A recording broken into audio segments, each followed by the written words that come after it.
امیر المومنین حضرت سیدنا علی المرتضیٰ شیر خدا کرم اللہ تعالی وجہ الکریم کے علم و عرفان کا اندازہ نہیں لگایا جا سکتا۔ آپ رضی اللہ تعالیٰ عنہ اللہ عز و جل کے معاملے میں اور اس کے دین کی حمایت میں مضبوط ارادہ رکھتے تھے، فیصلہ کن بات کرتے تھے اور انتہائی عادل اور انصاف سے کام لیتے۔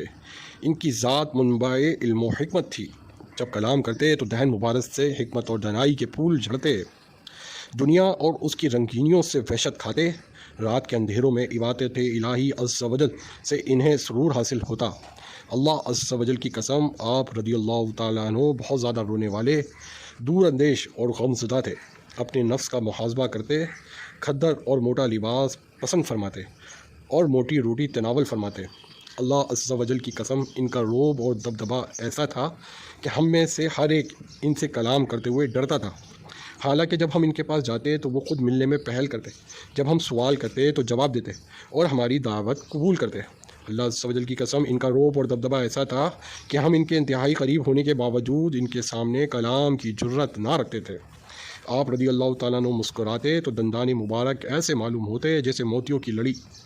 آپ رضی اللہ تعالیٰ عنہ دینداروں کی تعظیم کرتے، مسکینوں سے محبت کرتے، کسی طاقتور یا صاحب ثروت کو اس کی باطل آرزو میں امید نہ دلاتے۔ کوئی بھی کمزور شخص آپ کی عدالت سے مایوس نہ ہوتا، بلکہ اسے امید ہوتی کہ مجھے یہاں سے انصاف ضرور ملے گا۔ اللہ عز و جل کی قسم، میں نے انہیں دیکھا کہ جب رات اپنے پر پھیلا دیتی تو آپ داڑھی مبارک کو پکڑ کر زار و قطار روتے اور زخمی شخص کی طرح تڑپتے۔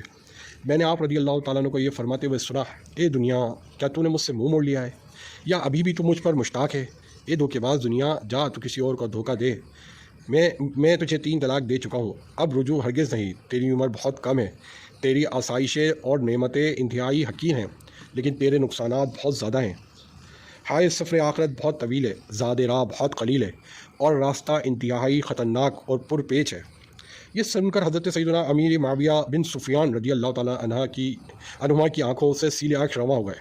آپ رضی اللہ تعالیٰ عنہ کی ریش مبارک آنسوں سے تر ہو گئی، وہاں موجود لوگ بھی زار و قطار رونے لگے۔ پھر آپ رضی اللہ تعالیٰ عنہ نے فرمایا، اللہ عز و جل ابو الحسن حضرت سیدنا علی المرتضیٰ شیر خدا کرم اللہ تعالی وجہ الکریم پر رحم فرمائے۔ خدا عز و جل کی قسم، وہ ایسے ہی تھے۔ پھر حضرت سیدنا امیر معاویہ رضی اللہ تعالیٰ عنہ نے فرمایا، اے زرار رضی اللہ تعالیٰ عنہ، ان کی جدائی کا غم تم پر کیسا ہے؟ عرض کی، اس عورت کے غم کی طرح جس کی گود میں اس کے بچے کو ذبح کر دیا گیا ہو۔ جس طرح اس عورت کے آنسو نہیں تھمتے تھے اور نہ ہی غم کم ہوتا تھا، اسی طرح میری بھی ایسی ہی حالت ہے۔ اللہ عز و جل کی ان پر رحمت ہو اور ان کے صدقے ہماری مغفرت ہو۔